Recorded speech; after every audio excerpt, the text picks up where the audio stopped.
you make a convincing case that the United States is moving as the moral arc of the universe towards justice, even though it feels like we're going back at times.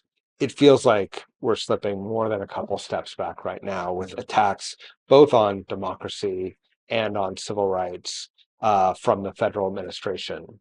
Can you talk about a little bit about how it feels different now being in a red state trying to move priorities and represent communities in this Trump-based environment? Sure.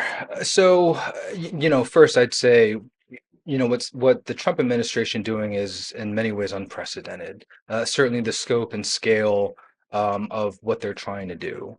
At the same time, I've been in the minority party in a state like Georgia for the past 9 years, in which it often feels and has felt like we've been in this sort of environment for the past 9 years, one that is somewhat autocratic, one that is intentionally trying to undermine the power of the people to have real democratic representation. Certainly, again, to the pieces of making it more difficult to vote, having partisan or racial gerrymander districts that don't reflect the will of the people. Um, and so I think, first and foremost, in the minority party, it's been a matter of mitigating as much harm as we can. I think we're seeing that at the federal level with respect to a lot of the lawsuits and the litigation that's enjoining some of these blatantly unconstitutional executive orders.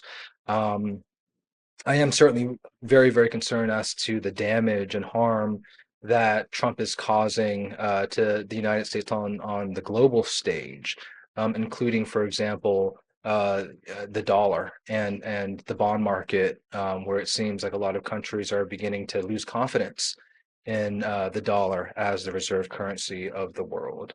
The attacks against USAID, I thought was absolutely egregious, and again, it, has ultimately the effect of accelerating American decline, in which we're seeing this massive gap, in which who then is filling it? It is our competitors. It is China. It is others, filling a fundamental need around the world and giving them an opportunity to build soft power to the detriment of the United States and the West. Um, and so while there isn't necessarily a comparable there at the state level, I think navigating a very difficult environment, certainly there are parallels there in which there are ways to, I think, find and make success. One, again, being mitigating harm, but two, trying to build bipartisan coalitions, either to move something forward or to block something altogether. It's certainly tact that we've used in the minority party here in Georgia for many, many years now. What that looks like at the federal level, we'll see.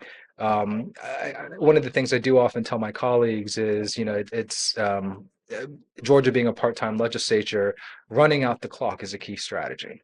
Right. And so, in a similar way, I think running out the clock to the Trump administration's first half of his second term, I think is critically important as well. Right. Mitigate as much harm as possible. And hopefully, we'll get to the next midterms, in which case we elect a new Congress that actually functions as the Constitution requires it to, as a check and a balance to an executive that has clearly gone off the rails.